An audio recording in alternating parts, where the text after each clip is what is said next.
just want you to feel at home. Okay. While sat in front of these lights and these cameras Homely. with red lights on. Yeah, how homely and warm and cosy it is.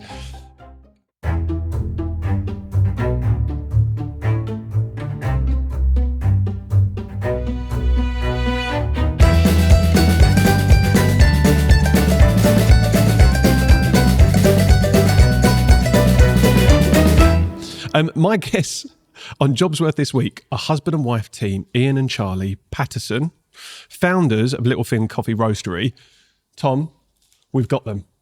We've got them. We've got them in front of us now. It's taken so long. We've twisted arms, but it's happened. And I'm so incredibly, I don't know, proud is the wrong word, but pleased. I'm chuffed to bits that you've said yes finally. It's stalking behaviour as well. I swear, I've got people on this for a period of months.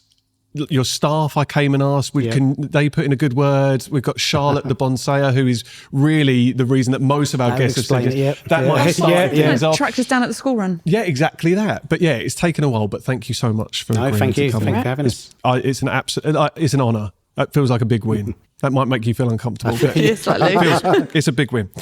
We are going to start with the opening tradition on the podcast, which is this question. And I'm going to start with you, Charlie. But when you were younger, what did you want to be when you grew up? I actually always wanted to be a teacher. Always knew. From what age? What's your first memory? I have got a ridiculously big family. So my dad's side, there was so many cousins, but they were all younger than me.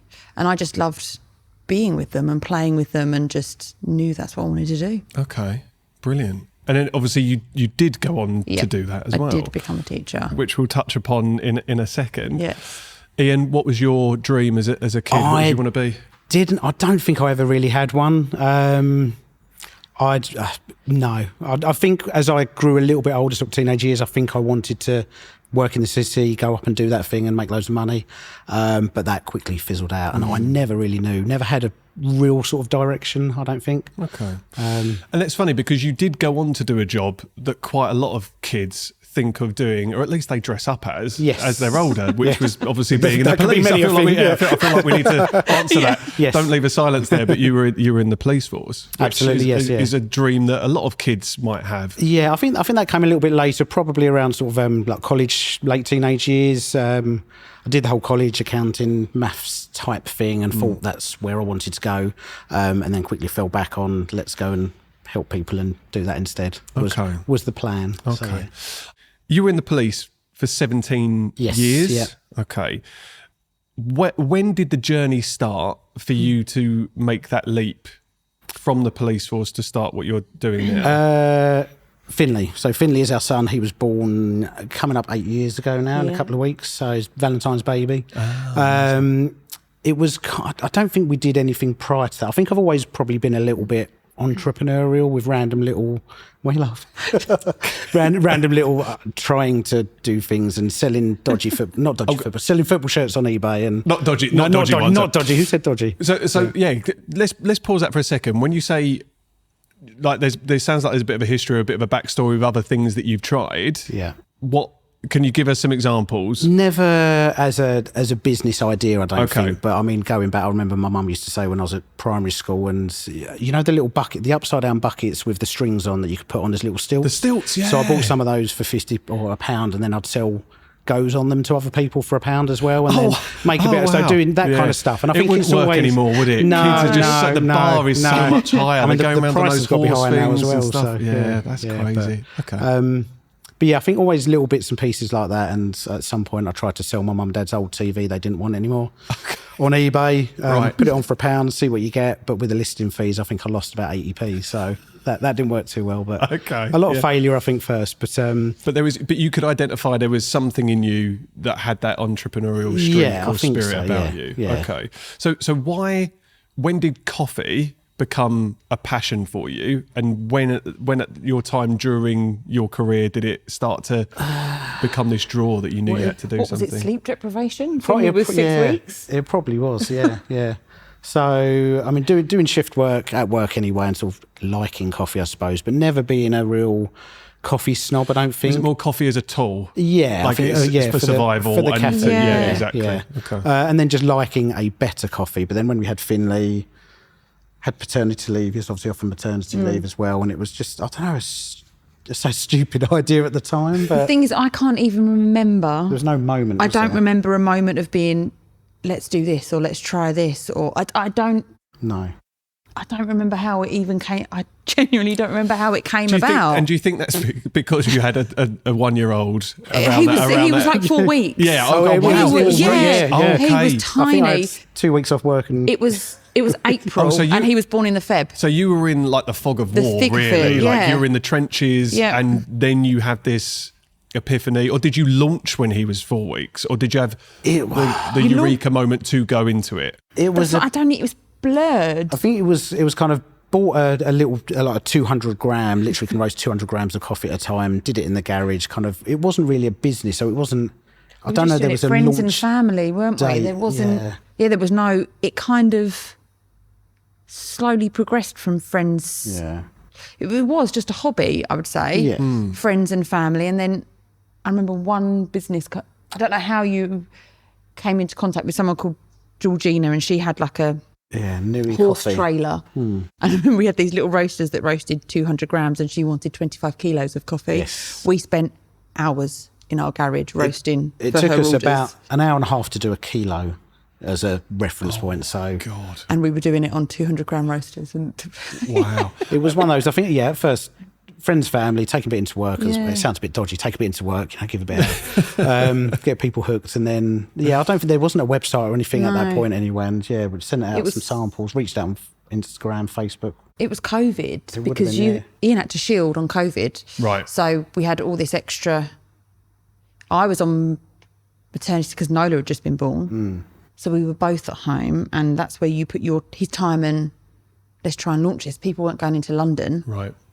I was working from home. Working from home. Oh, you're working from home. But coffee as a tool to then transform into coffee as a hobby. Yes. Yeah. That what about it was drawing you or calling you to kind of start, because not you can enjoy coffee, you can enjoy going to a coffee shop like I do, but I'm not going to set out and start roasting my own coffee in my garage. I think maybe feeling like there was a bit of a gap in the market. Maybe that part of my head was kind of triggered a little bit to think, let's yes, as a hobby, but maybe in the back of my mind there was always that little like, what if no one else around here does this? Yeah, I think that's where it came from though, because there was a massive need in COVID that people weren't going into London, weren't getting their coffees, they were working from home, and then all of a sudden there was, I don't know whether. I think that, COVID was the kind of the turning point, I think. So it was launched softly, slowly, and wasn't doing an awful lot in the early days anyway. And then, COVID, everyone that was spending those sort of, £3-4 a time, 3 times a day in London, at Pret, anywhere else, was then at home, couldn't go out to get their coffee, so was looking online for their local roaster, and we happened to already be there. So I think that was a good and a big turning point for us, I think, because... Yes. Without that, maybe we wouldn't have had that early success that would have, kind of geared us on to do more. Well, it seems to be, there was obviously so much heartache around COVID, and it's such a difficult time for so many people. Yeah. But it's naive to say that there weren't businesses, especially young businesses, that thrived from some of that, from some of the situations that happened because of it. We were talking to Hamid from Brunch Co, and he said during that time they started doing takeaways at Brunch Co when they were shut.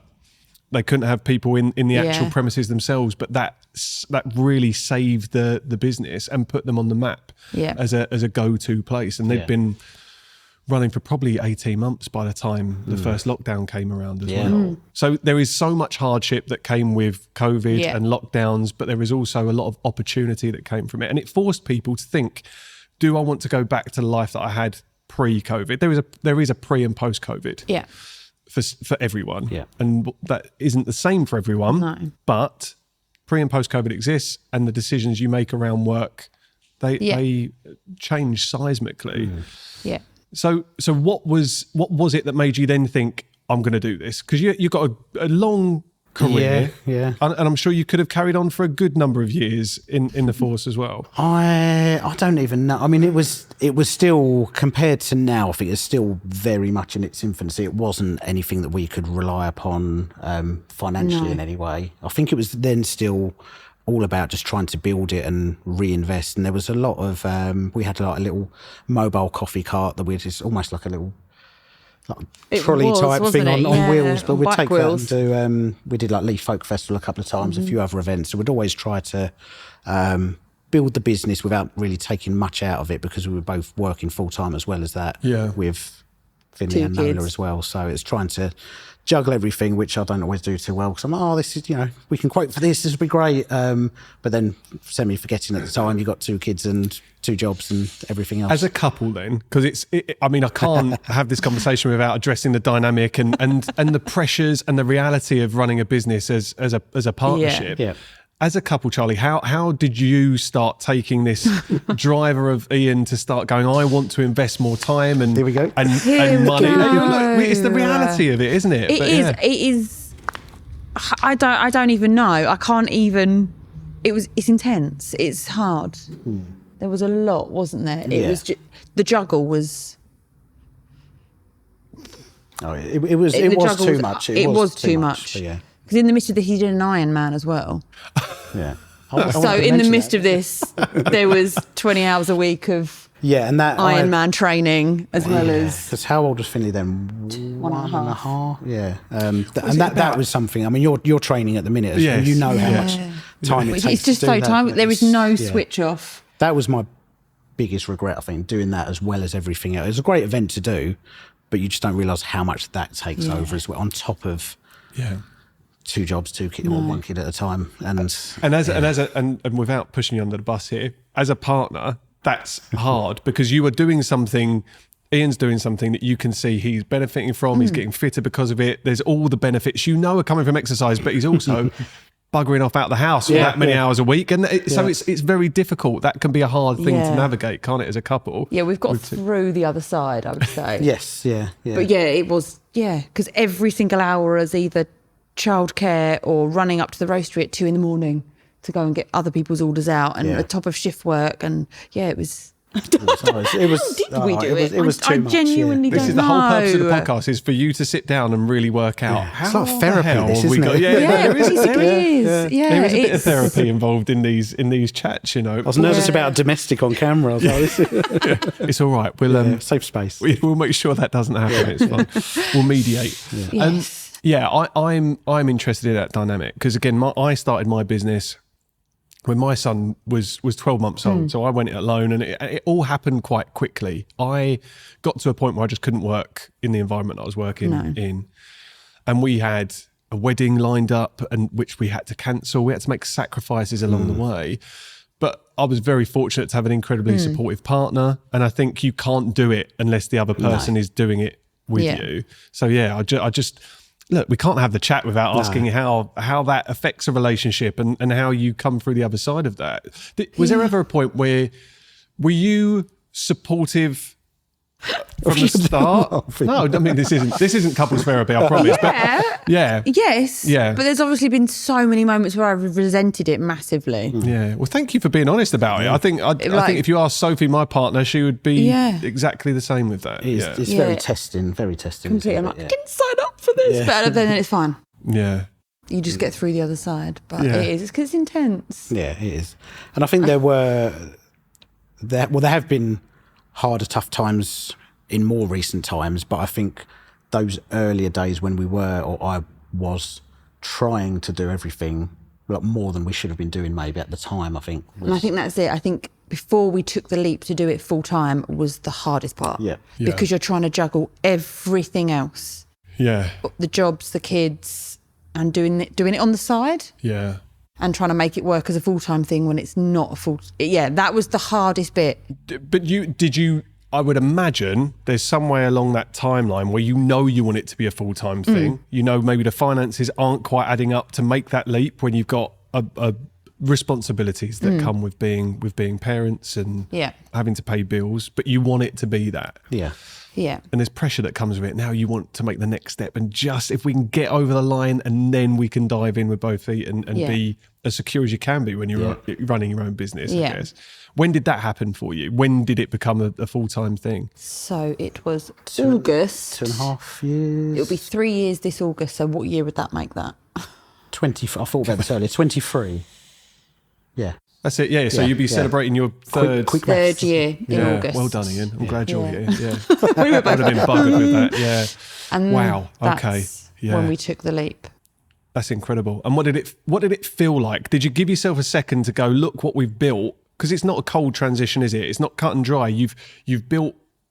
How do you feel about the term side hustle? Are you okay with that? Yeah, 100%. Yeah. Oh, it was. Yeah, 100% was. So you built this side hustle that's now turned into this fully fledged business that is going to support you and your family. That's an incredible achievement. But did you have the moment then? Was it just fear? I think it was. I don't know if we do that. And the reflection side of it, I don't think we ever stand back enough and be like, that's going all right. You know, we're doing a good, we're doing a good thing here.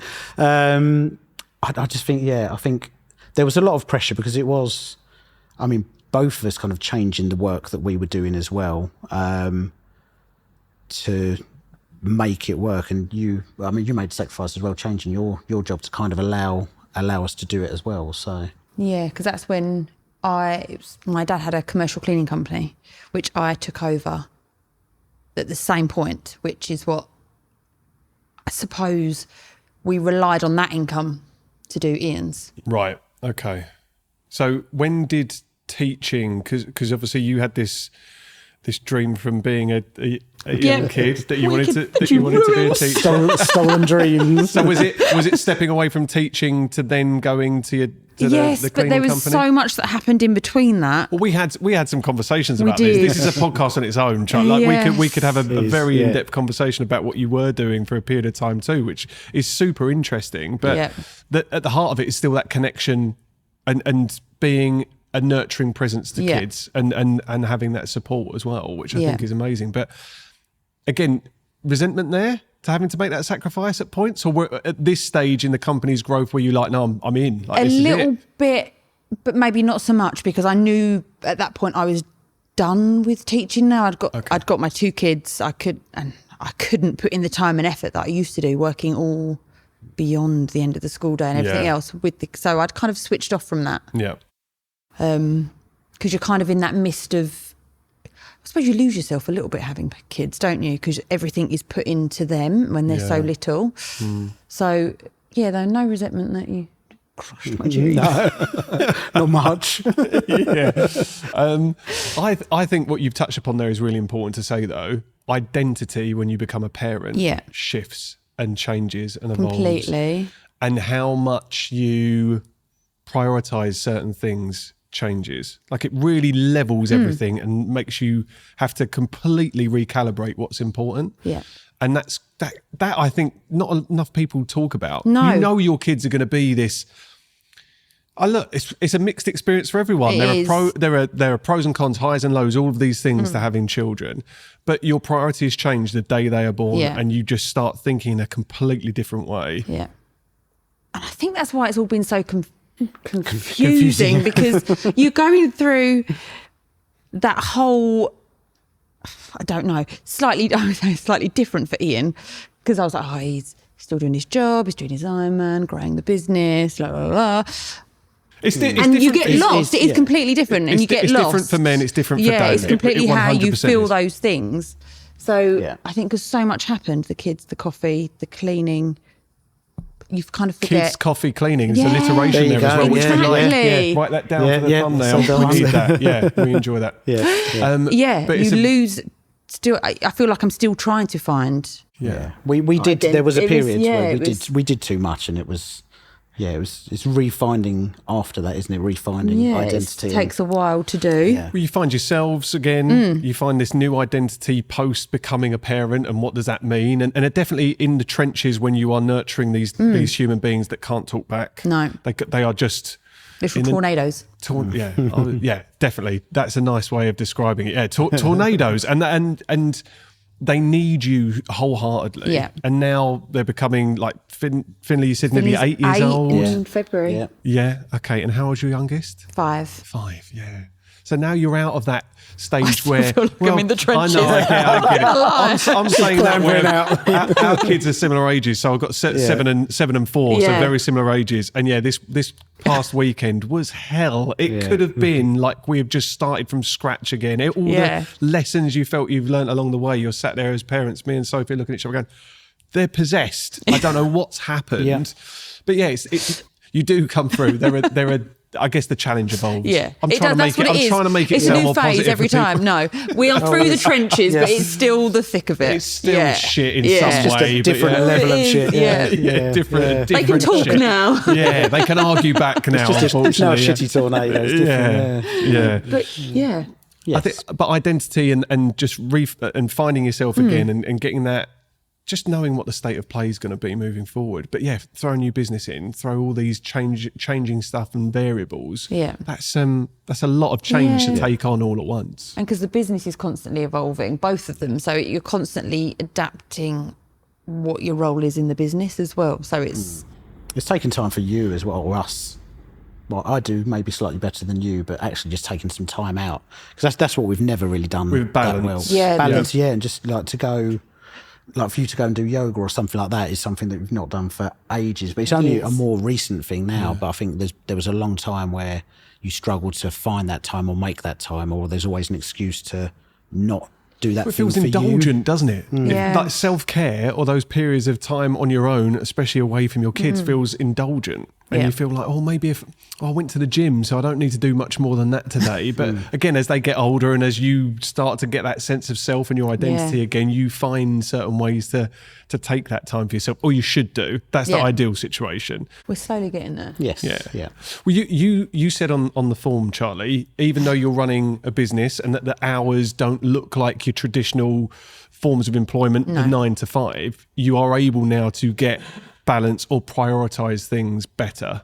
Yeah, because when you're working for someone, you have all these rules and things that you can and can't do, and asking for permission to go and see nativities or pick up the kids, whereas there is so much more flexibility. We can always make those important things we can both be there for. Yeah. Sometimes, obviously, there are unavoidable circumstances that cut, but most of the time, we can both be present in Yeah. The important parents' stuff. evenings Yeah. and silly things like that. Whereas when you were working shift work or That was impossible. Yeah. it's, Yeah. no, I've got to be at school at these hours. You just can't do that. Yeah. You have that freedom to actually be there. Yeah, it's a word I use a lot, but it's autonomy. It gives you that autonomy to manage your time.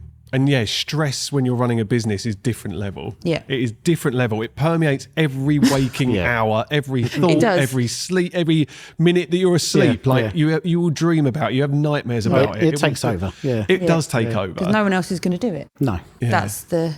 Exactly. But I do talk a lot about zooming out. So if you look at work-life balance, maybe on a monthly basis, your work-life balance is horrendous. You zoom out and look at it over the course of a year, actually being able to prioritise those little the time that you can take with family, or being there for a sports day, or being there for a parents' evening, actually you're probably better off. Yeah. But when you're in the thick of it, you're like, oh my God, I've never worked more hours in my life. No. But it's your stress. It's your fault. You've created this. Yeah, completely. You to me there. Yeah. I did make eye contact with both of you, but you've created this amazing thing, Yeah. and in a way, but you can still admit that it's still really hard. Like it's, And it's never ending, isn't it? It doesn't. No. We could just step back now and be like, this is great. Let's just carry on. Let's just tread water and let it do its thing. But why are you looking at me like that? I'm just looking, I'm just wondering what you're waiting I for can what Ian's going to I'm gonna announce. know exactly What's yeah, going- what's what we're next? actually going to do Coming now next, is, I feel like there is always that, and maybe it's just me. I don't know. There's always that feel, or that feeling like you need to do that little bit more, just to, not out of greed or financial reasons, just to kind of every decision you make ultimately. We've got a few staff now, so it's making sure that they're well protected. Every decision is important, and trying to sort of safeguard the future of the business for years to come, I guess, as well. Yeah. And do you push for growth? You see other businesses that try and grow and grow and grow, and they do fantastic, but then it all comes tumbling down just as quick. So I guess it's it's finding that balance in business is always hard as well. Is how far do you push it without too much? We've tried to find out why people that run businesses then put more on their plate and grow and feel this need that they can't define what enough is, or whether they've reached their definition of enough. That's you. But is it just Ian, or is it you as well? No, it is Ian. I'm not even going to try and sugarcoat that. It is. I'm inclined to agree. You. I think as well. Yeah. 100%. Here comes the domestic.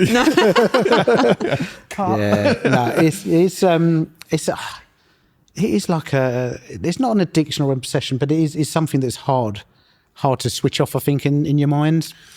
And again, it isn't trying to be like, right, let's open, like our shop in Lee's been doing fantastically well, really happy with how that is.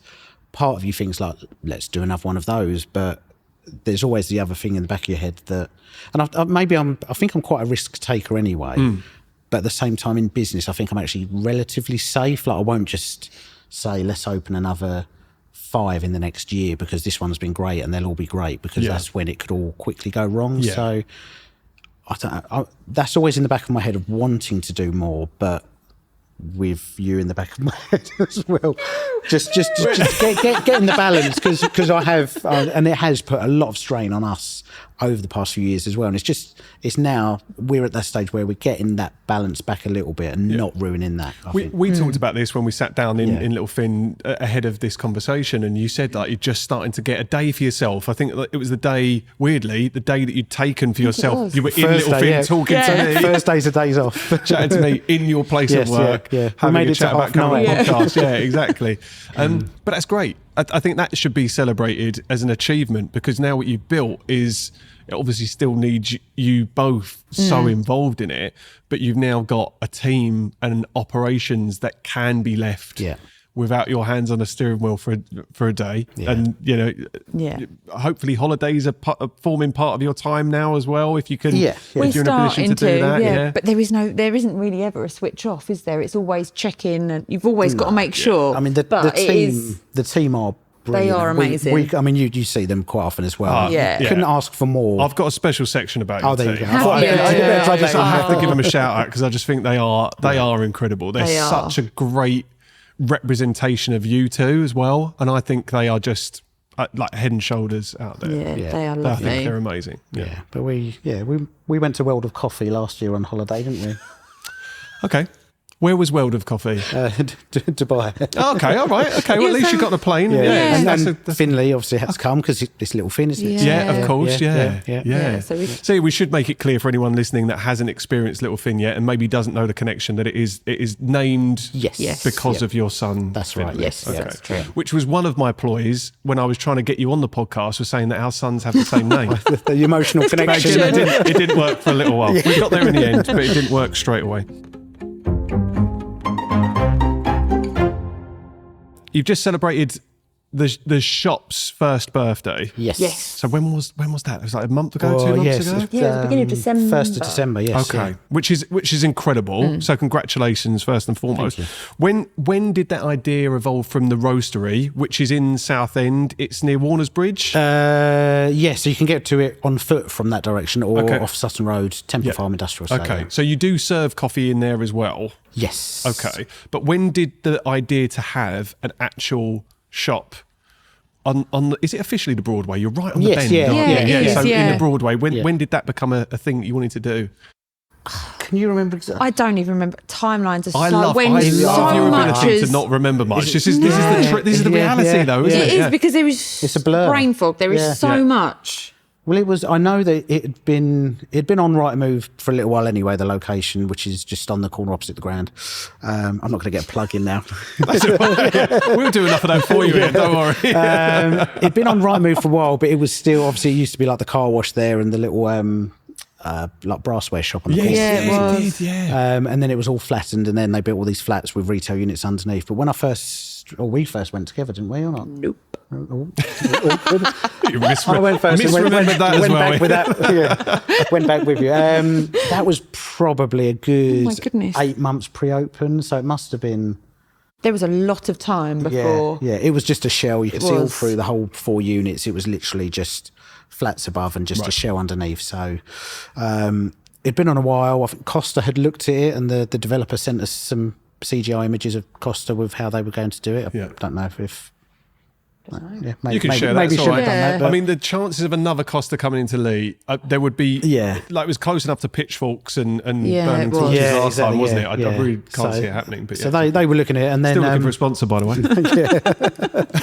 And it's, I don't know, it kind of it went from there really, because it's hard to see how that's going to look as a shop, because it looked massive. You need a lot of imagination. There was no walls, and it was a big long 4 units. So I was it looks really big, but yeah, that was kind of the start of that. Wanting to be on the Broadway and kind of knowing the area, I think, was always the secret plan. We'd spoken about it for years, didn't we, about having a coffee shop, but it would until we took the plunge to do the roasting full time. It didn't really. No, we weren't even looking at doing it, because it's going from the roastery though, which is kind of.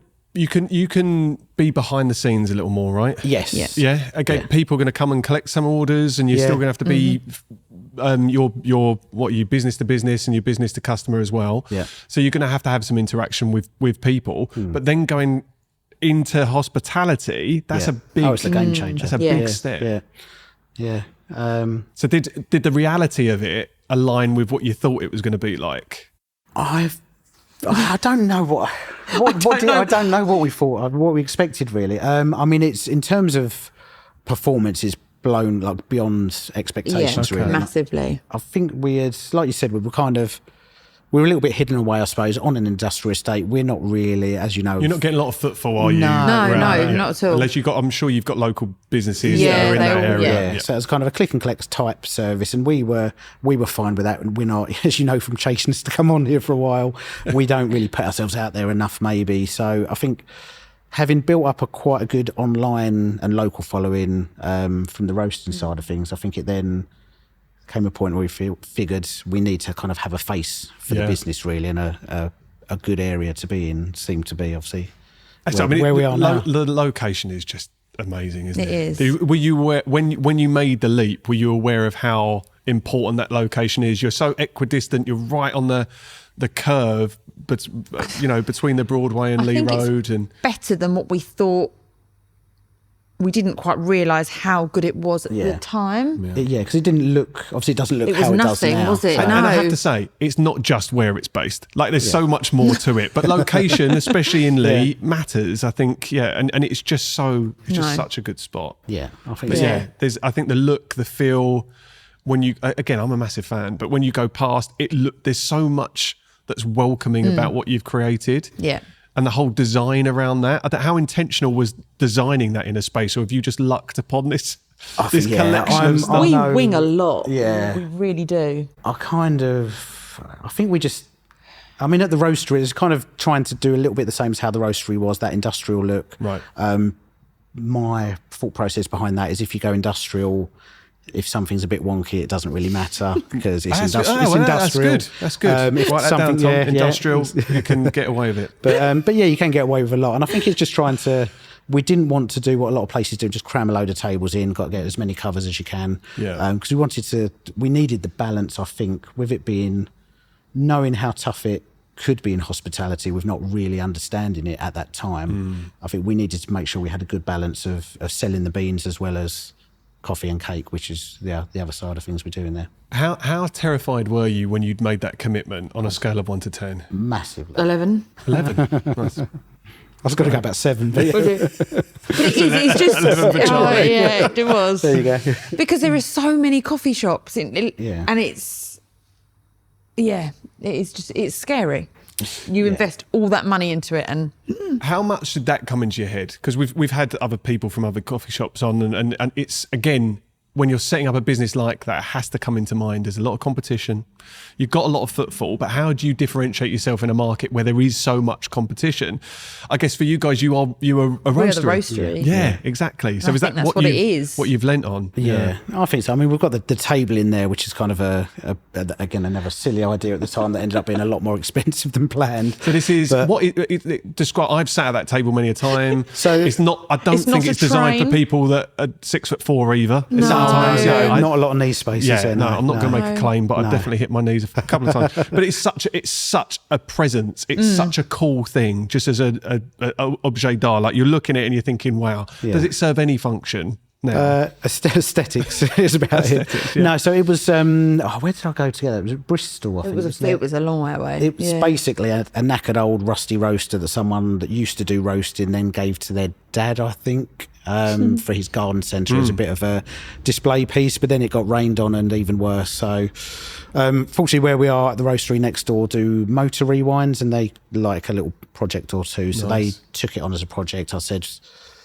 can we have this as some kind of coffee table? So they've made a little motor for the beans to spin round. So we get reviews saying, it's great, you can see the coffee roasting in front of you. It doesn't serve any practical purpose. No. But it looks cool. It does. It looks really cool. I would question how many people know it's a roaster, though, because the amount of people that refer to it, we're going to sit by the train. Interesting. Train. Well, now Because it looks like a steam train. Yeah, you're right. So but now more I would people question will how many it's a people know it roaster. is and go, look, there's some beans in this. Yeah. So... Yeah, you'll have to direct them to this podcast where you're exactly, talking to people that it's a roaster. Yeah. But I love the little touches like that. I think the lighting in there, I think so much of it is the people, which again, we'll go on to talk about, but it's the team that you've got in there and oh my God, I'm about to say the family that you've created, but it does like, there are very few places you walk in and feel like there is that family behind the counter. Yeah. And in Little Fin, I think you've really built that, which is a testament to the team that you've both created and managed and led and given that, I don't know, sense of responsibility that they want to work hard and represent you in the right way. I'm going to ask a quick question, which is kind of off on a tangent, but it matters to growing businesses. Google reviews. Yep. Tell me about Google reviews, because I think it's really important. And I came out in defence of a Google review that you'd received, which I didn't agree with. If you remember this, we had a message exchange where I said, what a load of bollocks about this Google review that you'd did. But it hits, doesn't it? Oh, it does. And I can't imagine you ever get to a scale where one bad review does not cut. No, I don't think so. No. I think it means you care, clearly. Completely. You just have to leave at least half an hour before replying because you can't. Well, that was exactly the question. Yeah. What advice would you give someone Sorry, that is building a business? We'll edit that. No. But honestly, the question was like in the moment when you have built something that has seen you sacrifice and seen you tested, and then someone comes in with such a superficial, completely unevidence-based review or comment or bit of feedback. How do you deal with that in the moment? You leave it half an hour. Okay, cool. I think that's the way. Yeah, I think that's the way you have to deal with it, because people seem to. I don't know if you can give a 0 on Google. People seem to either go 1 or 5, and occasionally a 4. Yeah. I don't think people really have an in the middle. If they had a bad experience in any way, justifiably or not, they just go straight for the 1, and it damages the whole kind of reputation. And well, as an independent business, Google is a big thing, isn't it? Like absolutely. When you're thinking about how you're surfaced on web searches and all of these things, and when it feels like it's not based on anything. No. And I think at the time it was. I don't mind saying this. We can cut it out if you're uncomfortable with it. But it was the fact that your staff were talking for too long. The one I was thinking in my head. I was like, am I allowed to say that? And I saw it. Yeah. I mean, we can cut it. But I read that. And I just thought, what are they talking about? That has never been my experience. And I would say I'm probably in your coffee shop 3 or 4 days a week. And all I get is like, they're like meerkats. The minute the door, okay. And then like, we've either got Brad or Jack or Sam or Mia and Laura all talking to you and asking how your day is and what you're doing and trying to guess what you're going to order because I keep them on their toes. Like, I just think you don't get that everywhere. I think it's an amazing thing. And it's encouraging because they are literally amazing as well. Like when we get that review, we don't jump on it. Right, who's responsible for this? This person's had a terrible experience, or says they has. Why have they had that? We don't even need to do that because we know. Some managers would. They'd be like, right, witch hunt. Who was the person that did that? You haven't been named, but we need to find out. And what's the value in that? You're only going to alienate and upset the people that are trying to do a really good job for you as well. Absolutely. Yeah. Okay. I'm going to read this bit because there's a few things to list here. So you run Little Fin. So you got the coffee shop, the roastery. It's business to business. It's business to customer. Charlie, you run a cleaning company. Yep. So big up Cambridge Cleaning Company. I feel like they need a shout out. You got 2 kids and your own relationship to look after. Yep. How do you do all of that? I think that was for you. Yes. I don't even know. There might not be an answer, but really it's just isn't. a lot. Yeah, It's a lot. There's no other choice. Yeah, it's the only way. I don't know. How have we? I don't know. No, It's been an interesting 7 or 8 years. We create a lot of problems for ourselves in that respect, I think. But yeah, but that's the human answer, right? You're not robots. No, You're not, it is. We have tag teamed a lot of life. Oh, 100%, it's part like... I go to work at silly o'clock, come home, Ian tags out, I take the kids. It is constant. He comes home, I go. It's a lot of that, yeah. I'll sometimes go to work at 7 a.m. and Charlie's already done 3 hours work, and it's that kind of... She does more work during the day as well. I'm not saying she's 3 hours and done, but it's that kind of... To make things work, it's a lot of juggling, and it is getting a lot better now. It is getting better. We're finally... Yeah. Well, I think when you did phrase it on the form, you said, despite all of those things, you were starting to have more time. Yeah. Yes. Because that's how you can prioritise that, I guess. Yeah. I'd say normal amount of time. Yeah, like just normal. Oh, yeah. Normal. No more than anyone else, but yeah. No, I don't know. Yeah. But yeah, we're finally starting to do things for ourselves, because there becomes a massive amount of guilt if you if we did stuff for ourselves, because there's so much on everyone else's plate. Yeah. Do you know what I mean? When you're juggling everything in business, and then to come home and go, oh, actually, I want to go and do this, but there's still... Because we've done all of this at not even arguably, like undoubtedly the hardest time in life to do it. While raising children. And so, so there's been a lot of... But I speak to so many people that have started these journeys of building businesses at the same time. What is it about? I don't know. The human. We said we're not going to come on here even and say it's great. It's all it's fine. Don't worry. I don't it's want all you good. to. No, it's not what it's about. It's a lot, and it has been a lot, and it's been too much at times as well, isn't it? But, completely. Yeah. But it's worth it, right? Well, there you go. The question was going to be, would you change it if you had a chance to get in a time machine? You might have changed elements, but the crux of would you go back and not have started this? No. No. There's a lot that would be done differently, I think. Yeah. And it would. Well, you learn lessons. Ultimately, not at all. Yeah.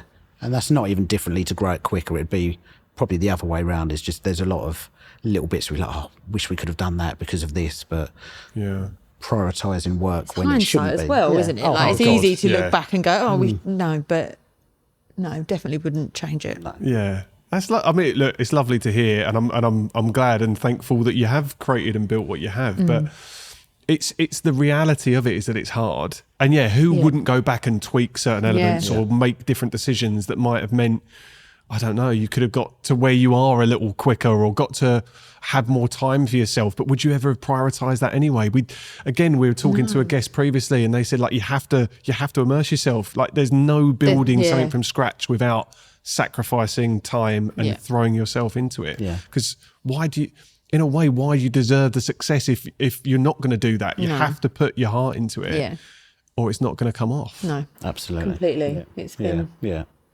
It's been a ride. Yes, I think as long as now we don't do anything that makes it any harder again, or a lot harder again. Yeah. You don't even believe me, do you? No. I just know what the human condition is like. Yeah.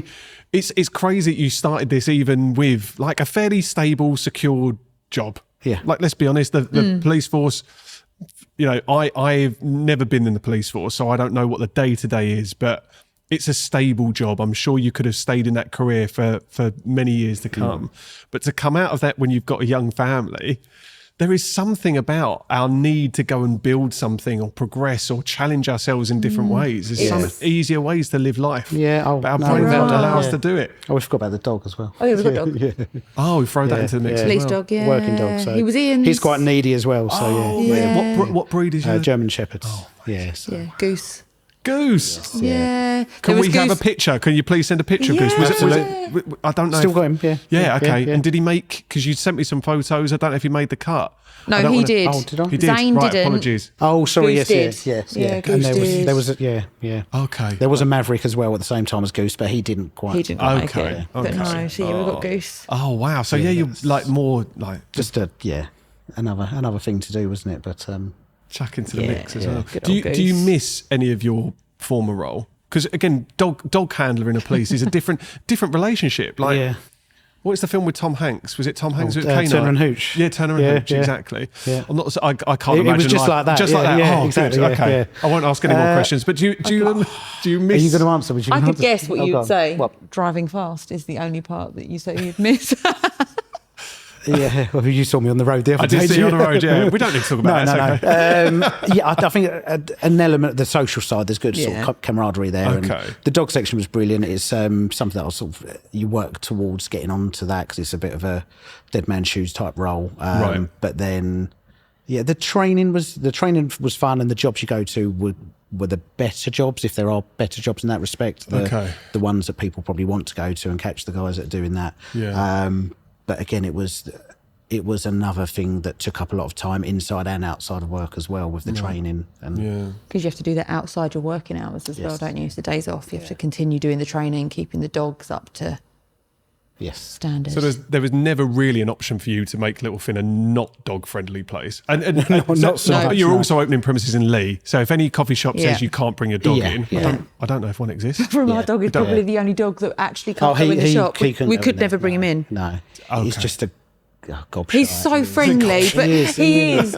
But they're not socialised in the same way. Yeah, So yeah. he sees other dogs and just wants to. But he's obviously 40 kilos, so They're Yeah. big breed. Yeah. Yeah. He's It's interesting though. He just Yeah, wants to your say dog hello. is the only one that can't.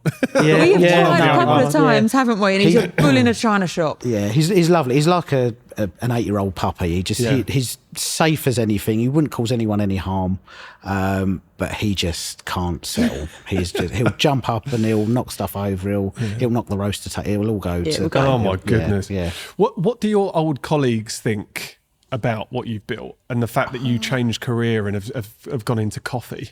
I don't know really. I think probably admiration mixed with a little bit of envy, maybe, because I think people don't always necessarily want to do that all the way to the end and retirement. So maybe there's a little bit of that sort of wanting to do something similar, perhaps. But Yeah. I don't. Yeah. It's hard, isn't it, when you've been in the same job for years and years and years, knowing what else can you do? Yeah. What else can you jump to if they do want to get out of it? And Yeah. Well, a lot of people focus on transferable skills.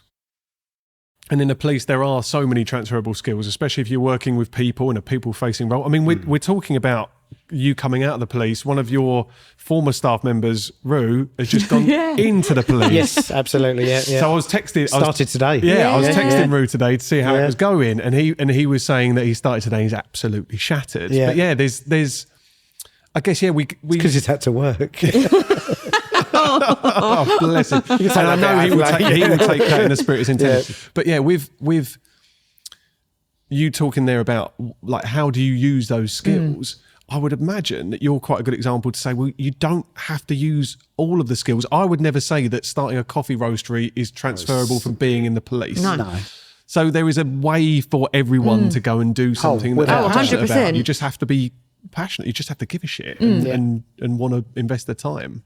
Definitely. Yeah. Yeah. So that's lovely to know that can happen. You are a shining example of that being able to happen. Yeah, for sure.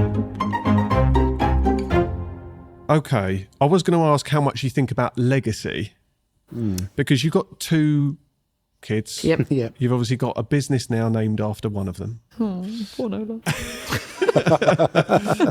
But do you think about what you are building and both the role models that you are for your children, but also the legacy that you're building for your kids? And I don't mean one day they're going to take over the empire of whatever Little Fins looks like later down the line, but just maybe the things that you are role modeling for them, what you are building that they will experience at some point later down the line as well in a different way. At 7 and 5, it's a different experience to when you're 17 and 15, But do you think much about that? I guess you don't have the time. No, it's.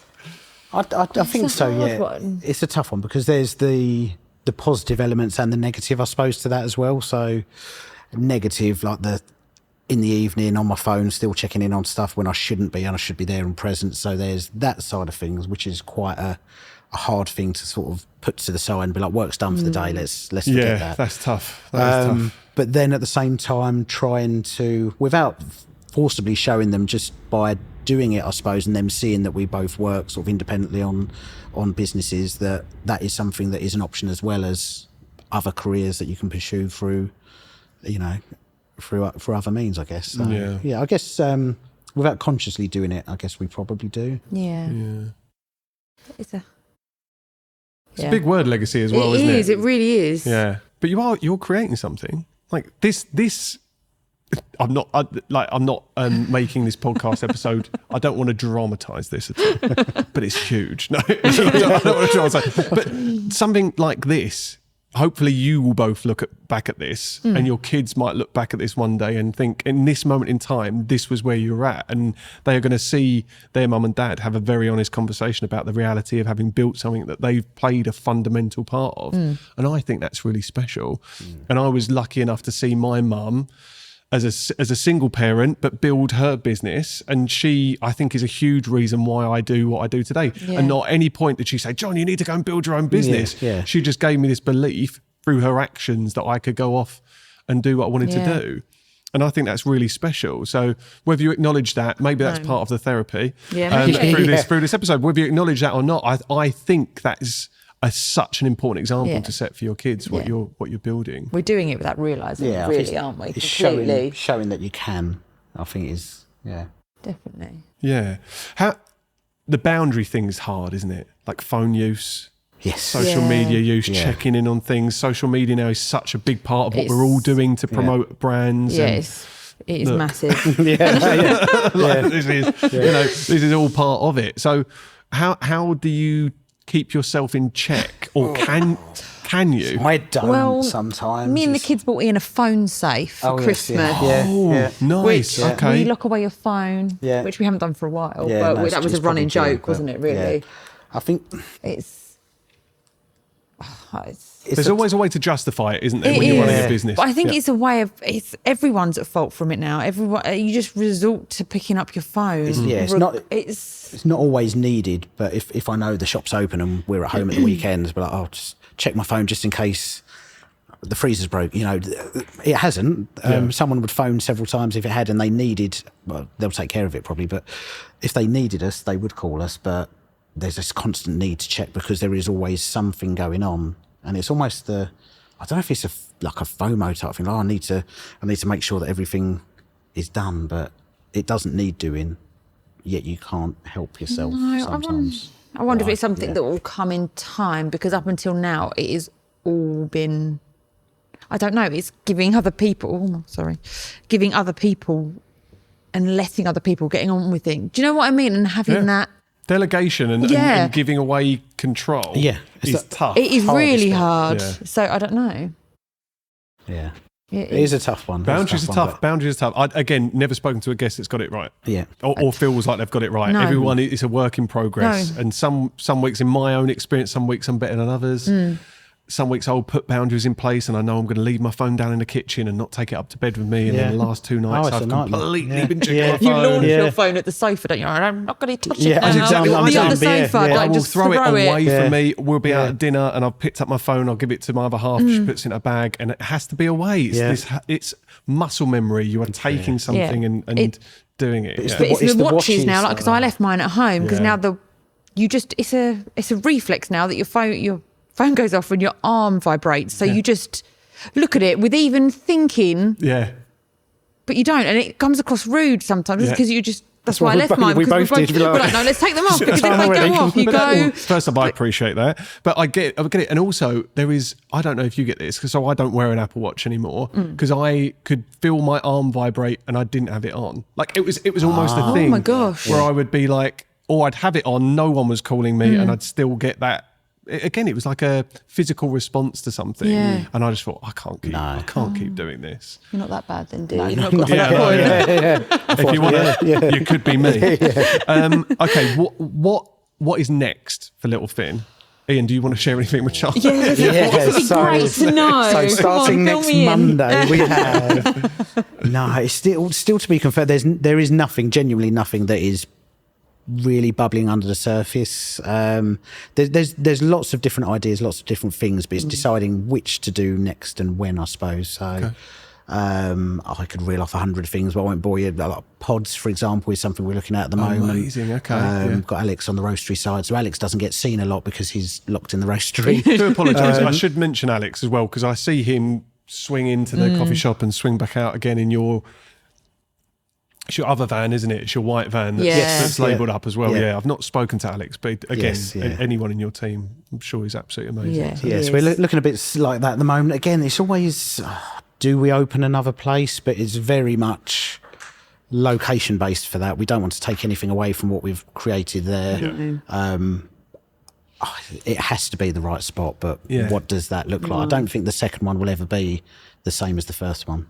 But no, and I think you probably have to give yourself that time to celebrate where you are as well, isn't it? Yeah. But again, we're wired that way to think what is next, and are we comfortable standing still for any period of time? But it's nice to know. We've done a year. I think we've done all right. it's impressive for Ian. Yeah, normally it's There'll be something else quickly. quickly. Away, It's like, no, we'll just see how we're going to. No, nothing imminent. Just consolidating on what we've done. Just keep building I think we're still kind of in foundation stage. I kind of see it as that. Still so young, isn't it? It's so young. Like, so you're not even 3 years old yet from having made the jump properly. full time. Completely. Which is think how far you've come and that.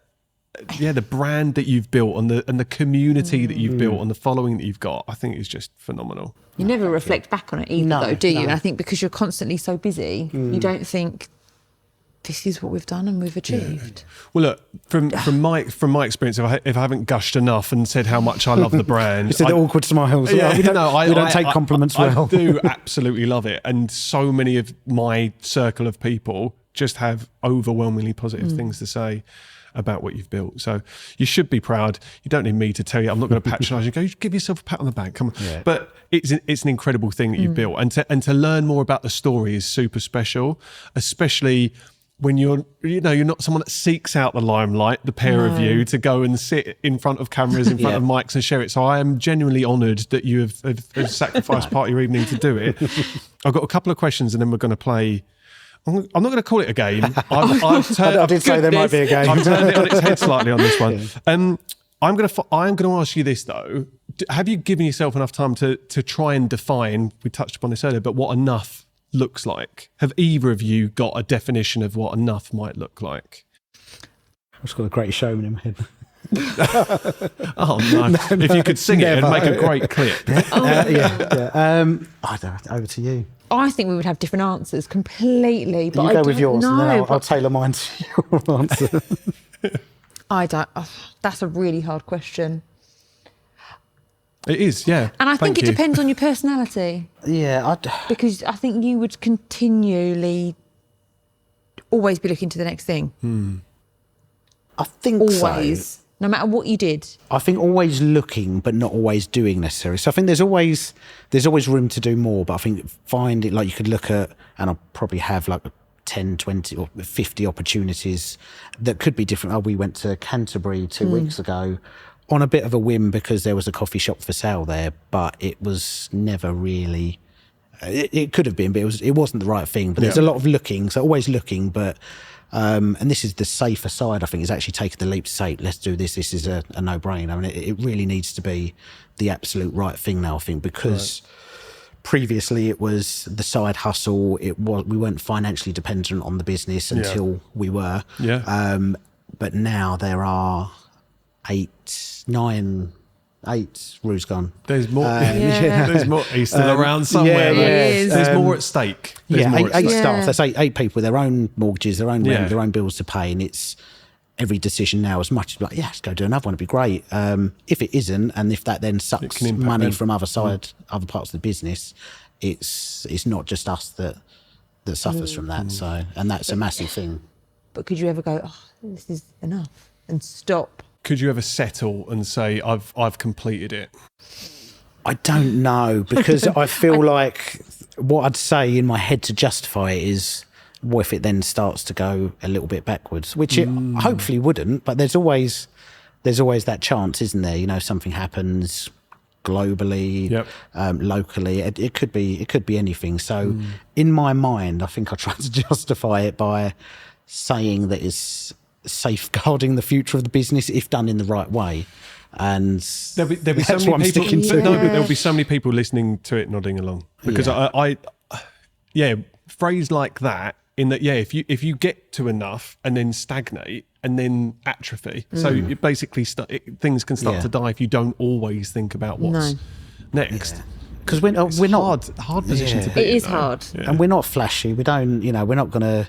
This is all for the Lamborghini dream, or it's nothing like that. But I don't know. It's not really financially motivated, other than the long-term security, I guess. And just carrying on building. If you were in it solely for the money, we've had this conversation. There are so many different things you could be doing. Like that will get you that money a hell of a lot quicker than what you're doing now. You have to love it, because otherwise, on the days, the weeks, months, years, maybe where it can be a struggle and it can be really hard, the first thing you do is turn your back on it, and you can't do that. No. You need to stay consistent, and you need to keep chugging away and getting it done. Yeah, definitely. Yeah, definitely. Brilliant.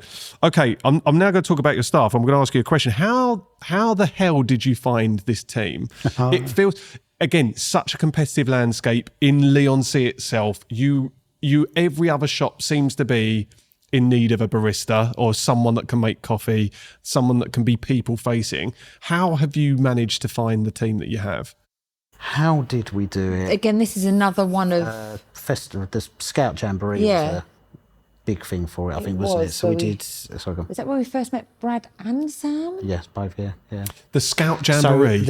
Okay, I didn't. Right. Essex I'm gonna ask International. more questions about this. Yeah. Oh, this is a subject in itself. Yeah, the Essex International Scout Jamboree 2024. So we were just roastery at that stage and kind of still building towards the shop. I don't know where we kind of reached out. It was in our phase of doing different festivals and different things with the coffee cart, wasn't it? And this was I think Brad and Sam one. probably both sort of maybe followed us at the time, and we must have put out a post saying any baristas free for a week of work in Chelmsford, and it's this big jamboree. I don't know if you know it or not, but I don't. You could probably tell from my reaction. I've never heard of it. Never heard of it. It was 7,000 or 8,000 scouts from around all over the world. Yeah, right. That live in a giant field in Chelmsford for the week. Wow. So we managed to get near enough the sole kind of coffee rights, for want of a better word for it. So had a big setup there of a couple of coffee machines and doing all the drinks for them. So we needed 4 or 5 people, I think, across the week, didn't we? And a couple. I won't say that. Found a couple of really good ones and then some others as well. Yeah. So, well, that's again the reality of running a business, right? And working with people that aren't necessarily going to fit longer term. No, and then it's kind of through people that we've known, or they've known people, like Sam knew Mia. Yeah. Jack, I think, was off the back of Instagram maybe as well. And he knows Jack's a from business Chelmsford that we supply in Chelmsford. So it's kind of... It's linked through previous stuff. So is Jack still over in Chelmsford? So Jack he travels down. Okay. I'd love it. I'm making it out like Chelmsford's so far away. It's so. But when usually most people, if they're working in Leigh on the Broadway, they're probably a stone's throw away from it. But so it sounds like a degree of the brand that you've built. It's like build it and they will come to a degree. If you've got Sam and Brad that were following, and then you've kind of you've got a model there. You don't want to hire clones, but the way that team works together is just so cool. Like, you must be incredibly proud when you walk in and see. Absolutely. You feel, I don't know, I'm always feel like, I don't know how we've done it. I always think it's just luck. Because everyone you speak to is always struggling for staff and and they've just recruitment. been. I don't want to bring it back to me. Your But thing. recruitment, especially of people in hospitality in Lee, is notoriously any business owner that I speak to. It's so incredibly hard. And that's all to you get hear good people say. Oh, that's the hardest part. And maybe you hire them, but how do you keep them? And that's the other thing. Like you have to build a culture that people are happy to come to work every day and feel like they've got the support of the people running the business. Yeah. And I think it's a hard balance, and we needed that experience as well. Like we are the roastery for the area, I guess. Yeah. The only people doing it around here. So I guess to showcase the product in the best ways, we needed people that could do that in the best way, presentation as well as, dialing in espresso and getting everything done so the coffee tastes and looks the best it can. So I think you could easily go out and try and find younger people that you can pay less money to, and we have got some incredible younger staff that work at the weekend as well, but it's just getting that balance, and we've got we've really landed on our feet there, I think. they're just a super so cool team. good. You must be so proud. And with that in mind, we are going to go on to closing part of the podcast now. So we're scrapping the game this week, and I've asked your staff to send in some questions.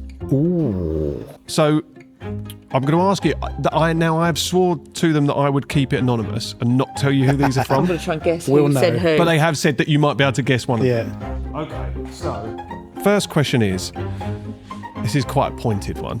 Who's your favourite team member? See, I feel like that would be you're not answering. I'm not letting you answering it. I'm not even going to put that on you. But that was a question. Would you like to guess who asked the question at the very least? I don't even Just know. one name from each would of you. Oh, I think I know who would say that. Go on. Go on. Do you want to confer? Yeah. Do you reckon? I don't know. I don't know. Go on. Who'd you say, Charlie? Go on. I was going to say Brad. Okay. I don't get the answer. I can't give you the answer, but it's nice that you had a guess. Can you get a decaf hopper? Who said that? Who said that? Yeah, we need to know who said that. Who said that? That was but Brad responded to that. Wasn't it about the decaf mocha? He wanted some decaf mocha beans. Or decaf double espresso, yeah. Who would be? I don't know. But could you answer that question? Can you get a decaf hopper? Okay. No. Well, we could, but You're not going to? No. Okay, that's no. fine. At least they've got their answer Who now. I'm going to say Mia. What's the key? I'm not giving anything away. I think I do. I said I'd protect them. What's the key to success in the coffee world?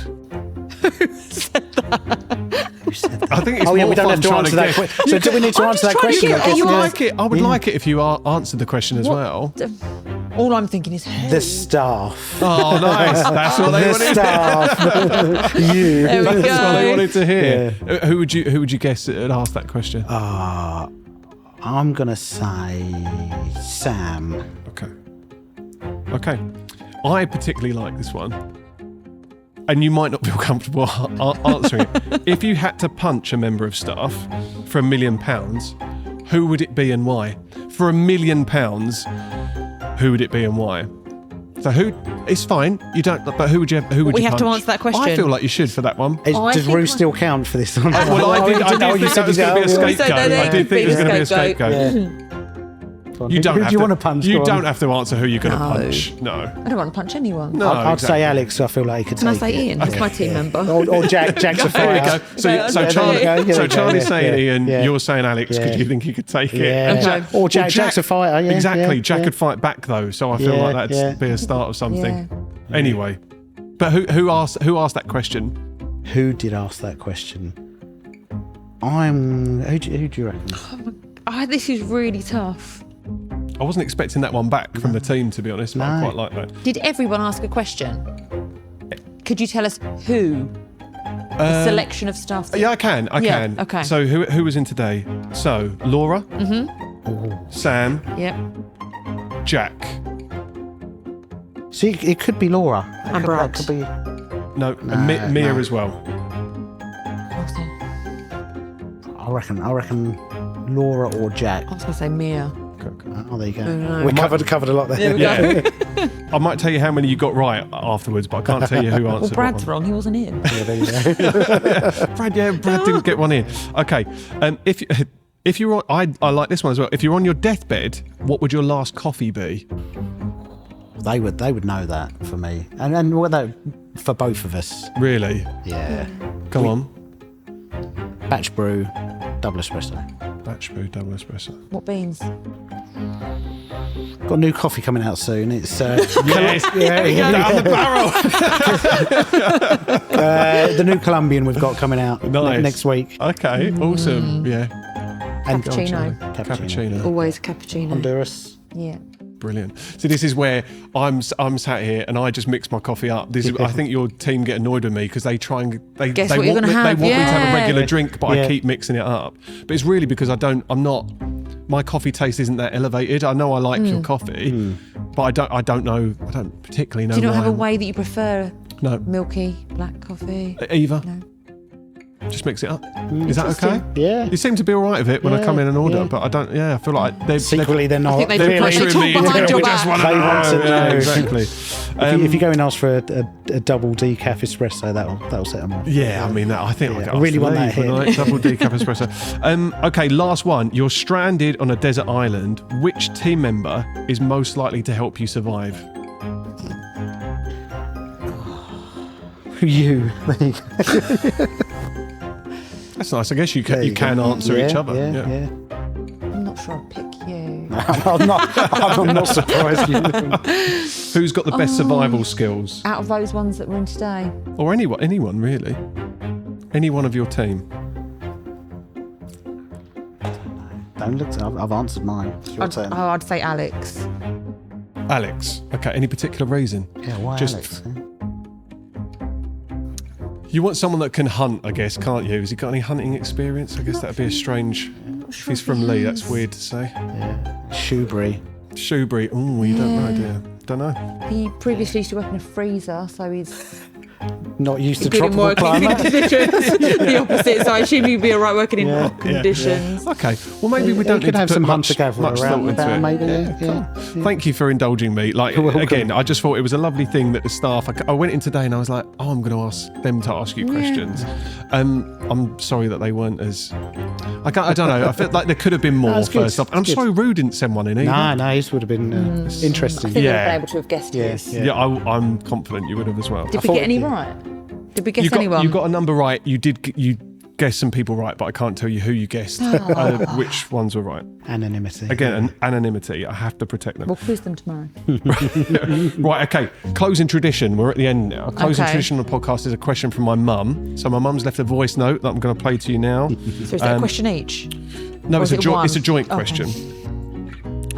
Right, let me take a look. Hi, Ian and Charlie. I love the name you've given your business. Do you have any plans to extend what you do? And also, would you be naming it after your other children? Thank you. My mum's name is Lisa. Now we've had this conversation Yes. before, but yeah. So we've talked about expansion plans. You've Yeah. got some things bubbling away, but kind of consolidation. But would you think about naming another business after your daughter? Yeah. Yes, Nola. I feel like we have to. I have it in me that I feel like we genuinely. Finley rubs it in so much. Yeah. But the thing is, that I just feel like. but we did Nola. as well. We did try. But this was before we even anything really took off. So Yeah. when we had Nola, we then figured Finley's got a coffee business that was in the early stages still then. So we tried to set up Nola's Loose Leaf Tea, which maybe wasn't a passion project other than for the No. fact that we wanted to do something for her as well. With her name, yeah. But tea's a cutthroat business. Yeah. there's not much money in tea. No. Not at the level we were doing it anyway. So that in was the future, trying to because again, I think I shared with you. My brother's just about to launch a book based on his son, and I'm like, you've got a daughter. There needs to be something. You need to level the playing field at some stage. Yeah, something needs to be done. It does. We do need to. Yeah. Poor Nola. Brilliant. Poor Nola. Yeah. We can't finish on poor Nola. No. Right, so I just want to say from the bottom of my heart, I know coming on and doing these types of things is well out of people's comfort zone, and the fact that you trust me, someone that you've not known for long enough, to come and have these conversations does mean a lot. So I just want to say thank you. I want to say that I love what you've built. I think, as well as your incredible team, what the first thing I noticed when I walked in to Little Fin, I sat at the end of your bar near where you've got those black and white photos hung. Yes. And there was just something, it was so beautiful seeing you having that experience with your kids as well. Yeah. And from that point, I was like, I need to have this conversation to find out what was happening there. And it's just such a beautiful thing that you've created. So thank you so much for building it and for taking an evening away from your family to have this chat. And Thank you. it's Thank been you. an absolute honour. Thank you very much. Well done, guys. Thank you. Hey! Oh my God, I enjoyed that so much. Honestly.